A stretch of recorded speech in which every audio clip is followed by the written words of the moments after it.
Hey everybody, it's TheCrifix and welcome back to another episode of Mardek Chapter 3. It's been a while and I'm really glad to be back. In the last episode, we found the lost monastery that Vern was looking for. We also got Major in our party after learning that we can revive a robot he's working on, although the book that we need to do that has been stolen by a guy named Saul. But before we do that, I actually have a lot of things to go into. So, first of all, you guys might notice that my party is a bit different. So I actually got a request while I was on my break to switch up my party by one of my friends, Far Beyond, who's on the Oritaku channel with me. So he requested that I change my party from Charlotte Donovan and Cisnek because we were getting a little bit overpowered and he just wanted to see a little bit more variety in the series. So I decided to change my party up to a few different people. I think these guys will be fun to play with. And I did, as you guys probably noticed by the time on my screen, I did a lot of grinding while I was away. I think almost 20 hours, in fact. And while I was thinking about it while I was grinding, I thought that if you guys are playing along with me, then it might be nice to know kind of how to grind if you've never really grinded in this game before.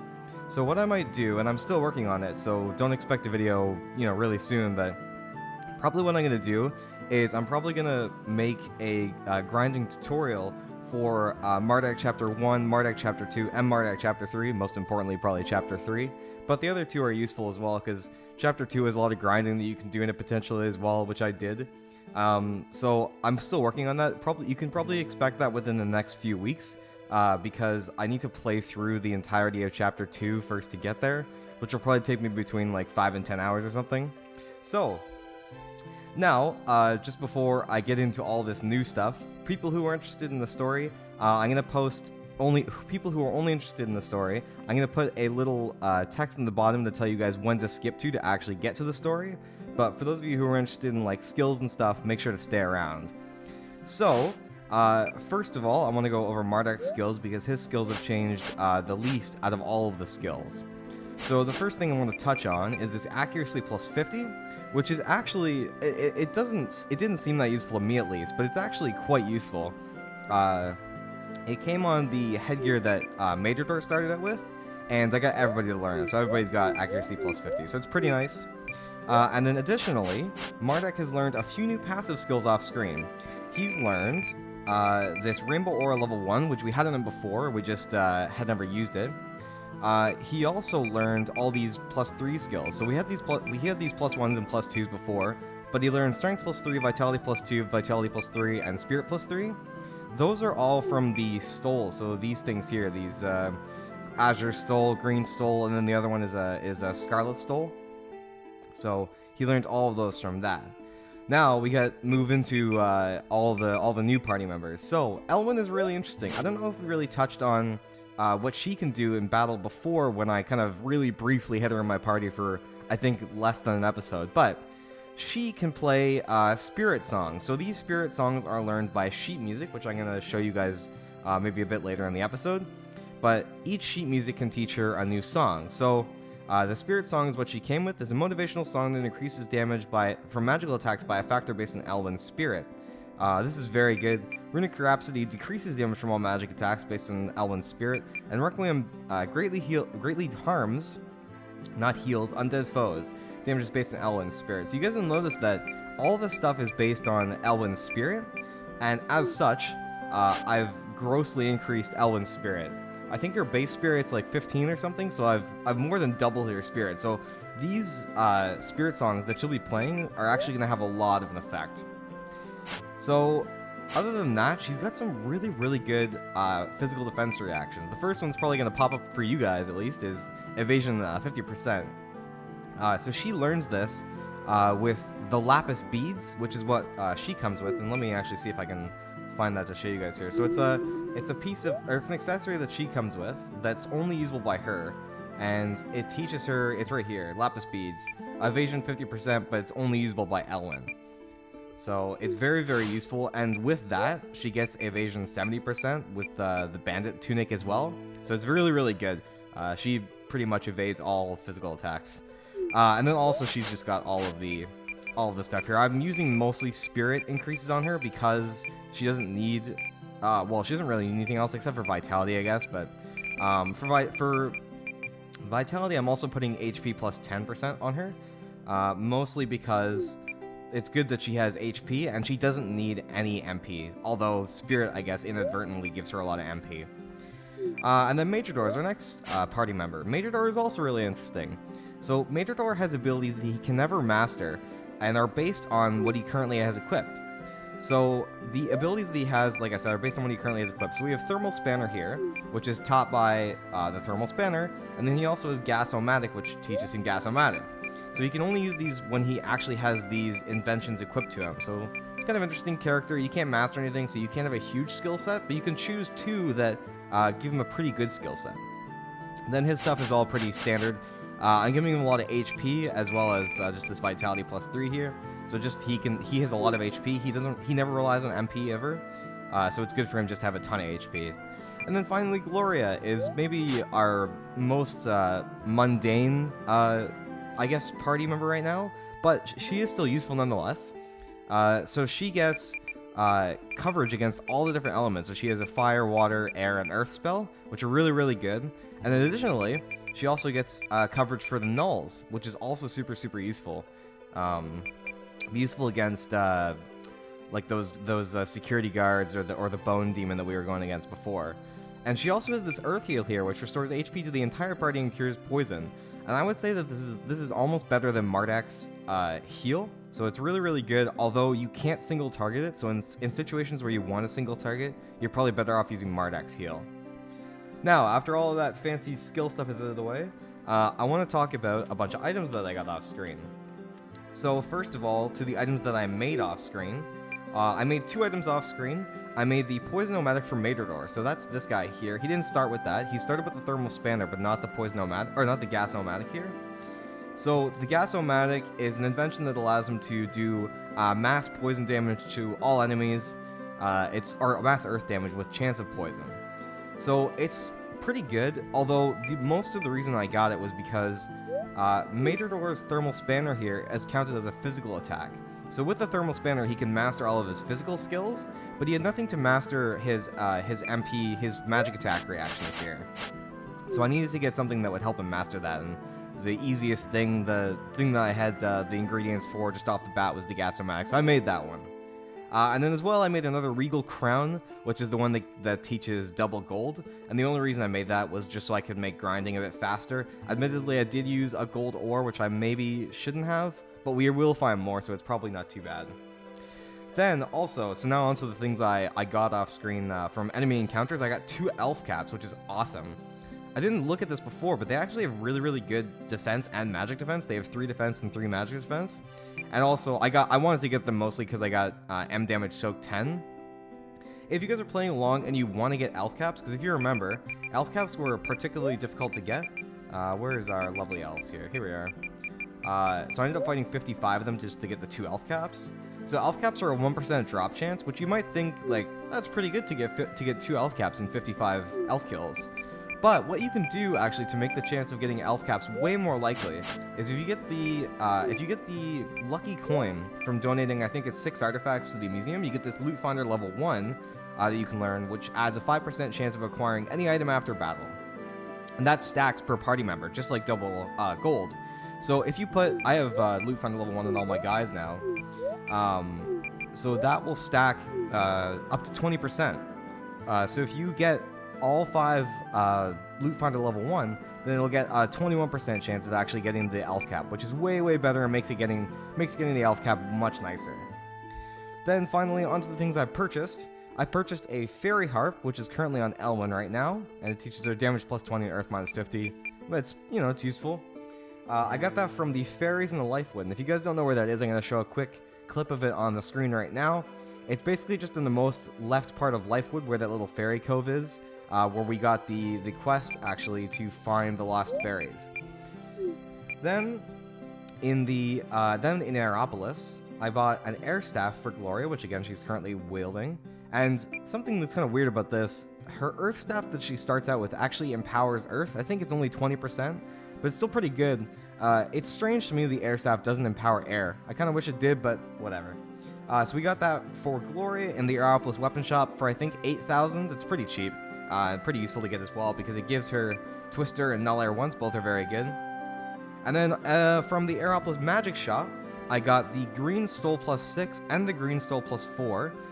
So these stoles, these stoles teach us vitality plus 1, plus 2, plus 3, or whatever. This one teaches spirit for the corresponding different color. So plus 2 gives us vitality plus 2, or plus 4 will give us vitality plus 2, and green stole plus 6 obviously gives us vitality plus 3. So I bought the green stole plus 4, green stole plus 6, and the scarlet stole plus 6. So, there are a few more things I actually want to do before we actually get on with the episode here. The first thing was I wanted to go into the Gosnor magic shop and head into the Dream Realm. If you guys remember from here before, there was actually 2 things I wanted to buy here. I wanted to buy these new sheet music now that we're using Elwyn. So this is the Ballad of Life, which heals allies when they take their turns. So I'll certainly be buying that, and I'm actually just going to put that right on Elwyn. And I'm also going to buy the sheet music 8, which is the Ballad of Balance, which splits damage across the whole party whenever anybody is hit. Also seems very useful. These are pretty quick to learn. I think they're only 10. I think they're only 10. No, they're 20. It's still pretty fast, and we're actually going to give that to Elwyn. And then there's one more thing in Gosnor that we want to do, and that is work on some stuff for Majordor. So if we go back to his house, I did show this off in the episode where we got Majordor, which I guess was last episode. But we can craft stuff for him at his table. So we're going to go over here, and I've got Majordor's inventory set up to do a bunch of crafting here. So we can't make everything right now. The 2 things we can't make are the golden mirror here because I don't have a golden ore anymore, as well as the flamethrower, but we are going to be getting, I'm just missing 1 fire essence. We're going to be getting a fire essence very soon, and we will be getting another gold ore, so I should be able to make this. But we can make the silver mirror here, which is pretty useful. It's a mirror made from magical crystal. It can give the entire party physical shield status. So just like all the Fages can give like mass barrier. I think that's what it actually does. I think it gives you mass barrier. I'm not going to be using that right now. There's 2 other things I want to use currently. So then the next thing we can do is we can make the drill-o-matic here, which is a sturdy drill, a lead pipe, or a few lead pipes, all this stuff. This sturdy drill is going to be something I'm going to use, so I'm going to put that on Majordor right now. It's a drill that is mounted on a spear, can be used to inflict defense-ignoring non-elemental damage to a single foe, so it's pretty good. It also gives Majordor a bit of extra strength and some extra defense, so it's always nice, and it gets them evened out, I guess. Then we're also going to make the sleep-o-matic here, which takes some lead pipes, a nightcap, and some pixie dust. This is also pretty useful. It's very similar to the gas-o-matic, but it just puts all foes to sleep instead. I'm not going to be using it, but I could see where you'd want to use that. Then the most interesting one of all of them, which I'm actually going to be using as well, is the potion spray. I don't know why it's not like the potion spray-o-matic or whatever. But it's very useful in that it gives Majordor the potion spray ability, which allows him to use potions and other things in his inventory on the entire party with just 1. So if you use a potion with this, it'll split the healing across the entire party. So if you use like a mugwort potion, it'll actually heal the whole party, I think 500 each, if I'm remembering correctly. But if you use a status healing item, which is where it's really intended to be used, I think, it'll actually heal the entire party of that status for just 1 of those items. So it's very, very useful. Alright, now we're going to head over to Xantusia, and I've got a little bit more crafting to do over at Xantusia. So I'll meet you guys over there in the blacksmith's house. I'll be right back. Okay, and I'm back. So we're in the blacksmith's house now, and I have a few more things I would like to craft with the stuff I put in Majordor's inventory. So the first thing, not going to be too useful, I just wanted to make it to have it, is the Blood Sword. It is 30 damage, so it's weaker than our current sword, the Fish Slayer here, and it also only gives Drain HP 10%, so it doesn't actually give us a new skill to learn, but I wanted to make it anyways just because it's super cheap, just a Shadow Blade and a Blood Opal, so it'll fill up our storage a little bit more. The next thing I want to make, which is really useful, is the Steel Stole here. So it gives us damage soak 30 and has 10 defense. Uses a silver ore, which isn't too bad. I don't have too many silver ores, but this is definitely a very useful thing to use for the silver ore. So I'm going to put that on Mardek right now. Everybody will eventually learn it. So yeah, it's pretty good. It also resists physical by a lot. Also pretty nice. The next 2 things I want to make are just for Mardek here. I want to make the Rune Shield Plus, which offers greater protection against magic. It gives this damage soak 20 as opposed to just damage minus 20, which I think actually I'd almost use damage minus 20 more than damage soak 20, but we're not, whatever, don't worry about it. So we're going to put in that rune shield we got there and the rune stone to get the rune shield plus. And then also we're going to make another shield for Mardek here. We're going to make a glyph shield, which is pretty good. It resists a little bit of stuff, but the main important part here is that it gives a spell resist 30. So now Mardek can finally learn spell resist 30 without having to actually need to wear robes. So it's really, really good. But that's pretty much everything I want to make. So I'm going to actually work on everybody's inventories real quick, just to get them all suited up again because I don't have anything in their inventory. And then I'm going to meet you guys over at Saul's place to start the actual episode. Okay, and I'm back. Welcome to the actual episode. So, last episode we tracked Saul to this house in the woods, and now we're going to go find him. So let's head into the house in the woods. Oh boy, this place already seems scary. I don't know why, but... And I'm not even sure if this is what this is, but I've always been spooked with harpsichords. Like, the sound they make is always spooky. I don't know if this is actually a harpsichord, but it sounds like it, and it's spooky, so... How's it spooky for me? This is a large stone by Necromancer, of course, is laid on the table. You can't make sense of all the darks and glyphs and runes, but they're surrounded by skulls and crossbones that'll make it look rather pretentious. Alright, so we got an interesting guy on our hands here. A human skeleton is laid on the table, its bones spread to make it appear much taller than it would in real life. Whoever did this had zero respect for the dead, as if that's not obvious from everything else in the house. Alright, well maybe Saul put our book in here or something? This bookshelf is full of grim tomes about necromancy, which aren't really worth looking twice at. What use would be raising the dead ever be to you? Yeah, but like... You need one of these books, though? Alright, well, I guess Saul's maybe has it. Uh-oh, a dead end. What should we do? Consult our map, of course. And thank Bob, I think was his name, for providing us a magical map that shows us all the secret passages in somebody's house so we can go and rob them blind. What's in this door?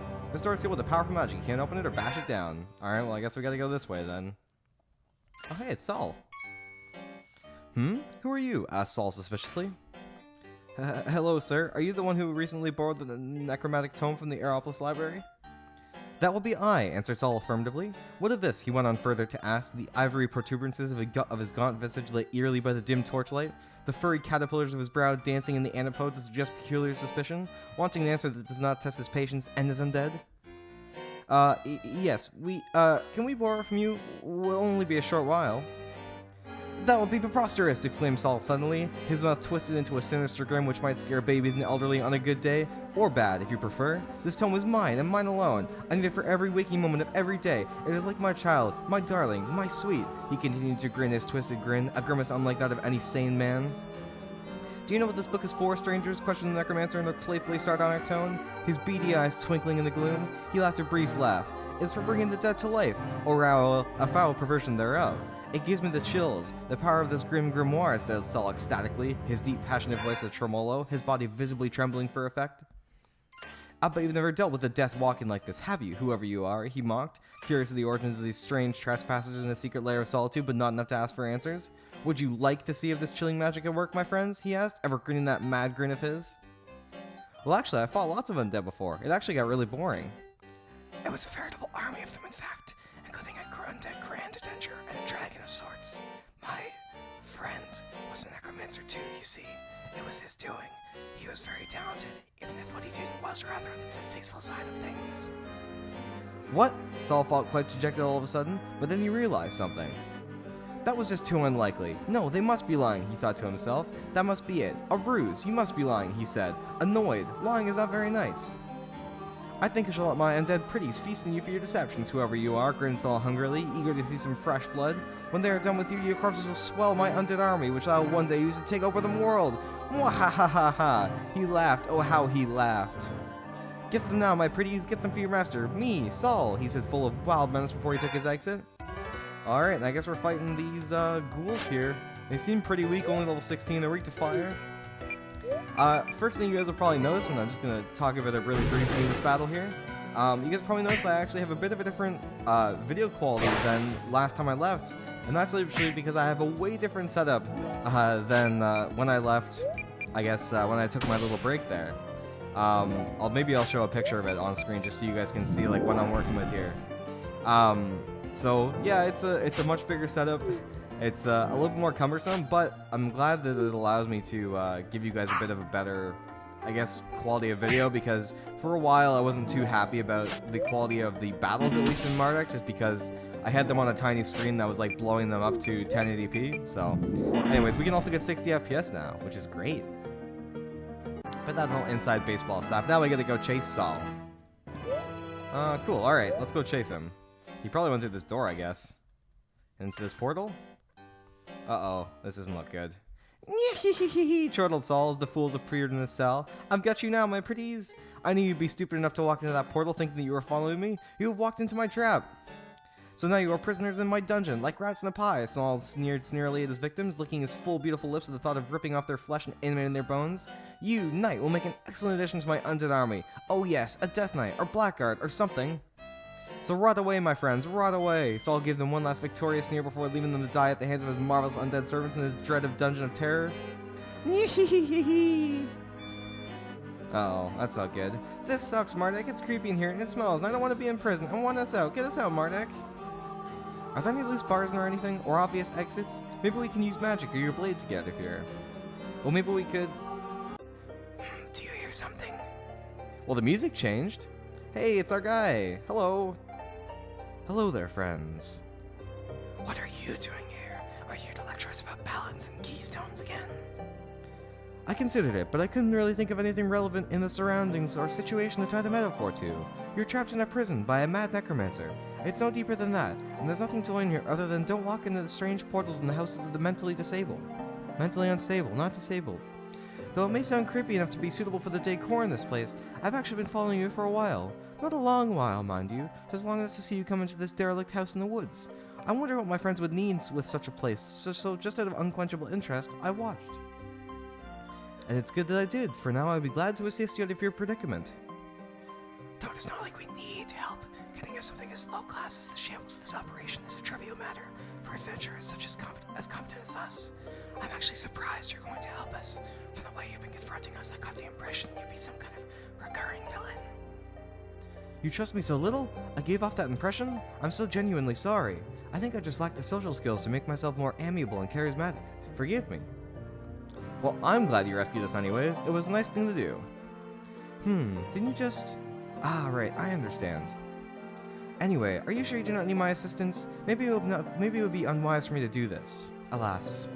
But even with that being the case, there are some other things I would like to mention. This place, it reminds me of things. I had a friend once who was a necromancer. He was odd and sort of sinister at times, but deep down I could tell that he was good of heart. He uses undead in the place of living to prevent potential casualties, and felt it was better to recycle than lay the corpses to rest, unused. This place reminds me of his workshop somewhat. I lost him recently, so it was upsetting.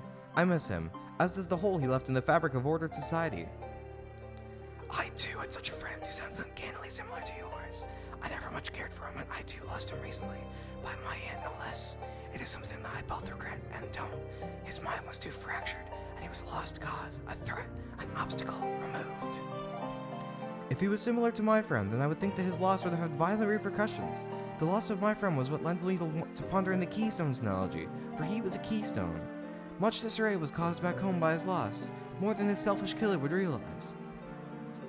What are you trying to say? I merely reiterate, think about your actions and consequences thereof. The removal of the keystones is devastating, and never the only or best option. This is all I'm trying to say. Right, well, I appreciate your pearls of wisdom, but now we sort of need to get out of this odious jail, so leave us to it, okay? As you wish. Until next time. Until next time when I think of a new voice to give Saul, because apparently I give him a different voice every single time we meet. I'm pretty sure I haven't given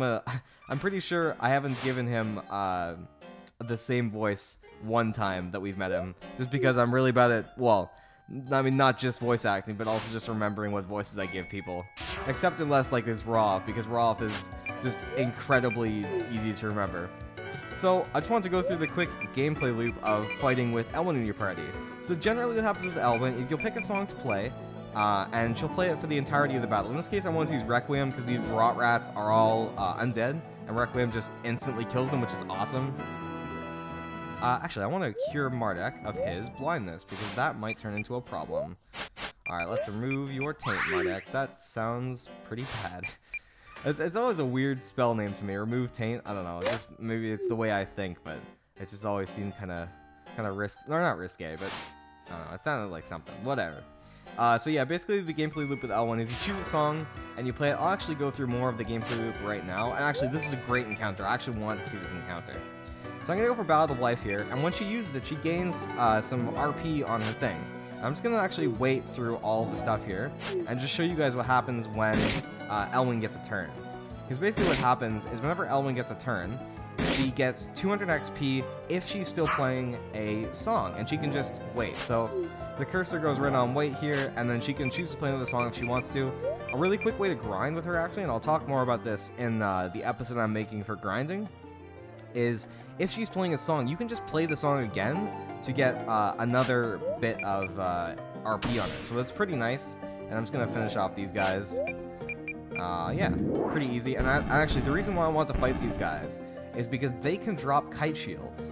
And I hope I get one here, because if I get a kite shield, then I'll be able to make that dark shield I was trying to make with Mardek a while ago. And we got a kite shield. Awesome. So I can finally make that dark shield I was wanting to make for Mardek. And we can get, I believe it's dark. I think we've already got the magic reaction for it. We've already got M dark minus 50, but I wanted physical dark minus 50. So that's what that shield will give us. So very good. I'm glad we got that. There is one more encounter I want to see in here, but it can come whenever. It's not as important as the kite shield. It's just kind of a funny encounter more than anything. Oh, we got some enemies. We got a blood zombie here. I believe these guys can drop blood swords 1% of the time, so maybe we shouldn't have made those blood swords when I did, but I think it's still pretty worth it to make blood swords. Like I said when I was making them, it is really cheap. It's only just a shadow blade, which we already, I think we've got a lot of shadow blades. I think simply put, so it's not too bad. I'd like Elwyn to learn. Yeah, and we got a blood sword there, so maybe it was a mistake to make the blood sword, but I don't know. So something I want to bring up that I learned while I was grinding. So while I was grinding, I was looking up some stuff online just about Elwyn in general, and just seeing what people think of her. And we got a dark robe here, a black robe.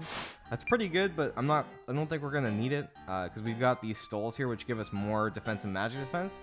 The only thing might be is that it gives us some spirit and MP and some resistances, but I'm not too worried about that. I think we're already pretty overpowered as it is. Oh, we get some even new enemies here. We got gas, which are undead with shadow blades. They probably drop shadow blades, if I had to guess. Yeah, let's play that. I'm gonna get to using some of the other stuff soon, like including, you know, Spirit Song and Runic Rhapsody. Both are very good, but I'm not gonna use them right now. Alright, let's finish these guys off here. So yeah, one of the things I was reading online about Elwyn is how people train her. And I was reading a lot of things about how some people think that Elwyn is really, really hard to train.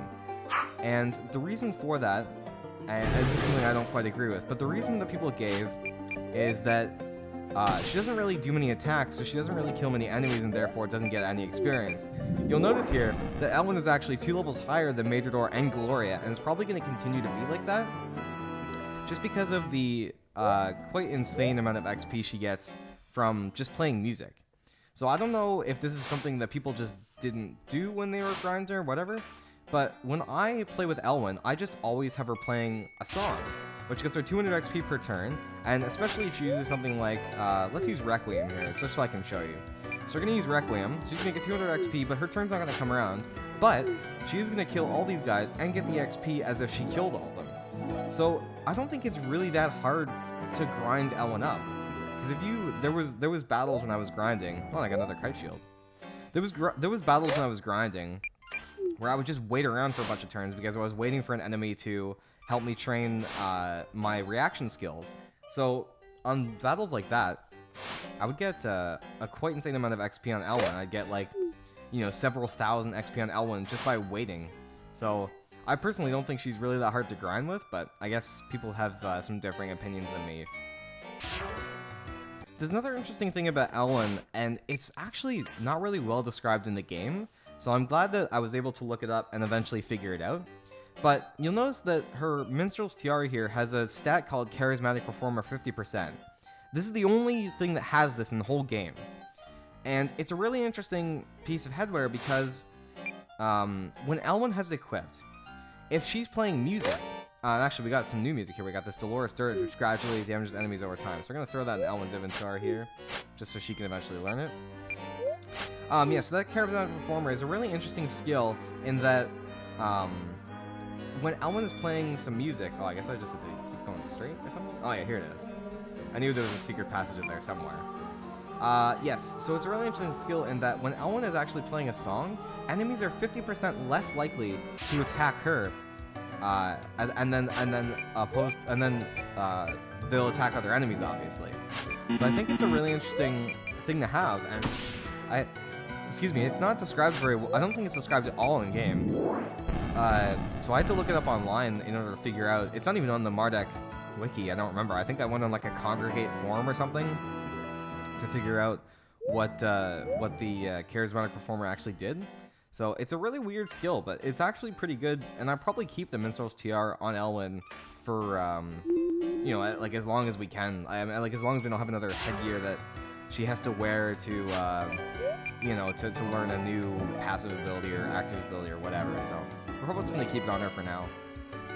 I don't know how many more hats there are in the game that these three guys can wear, because they can only wear hats, I believe, or crown, or no, these are hats. I believe that these guys can only wear hats.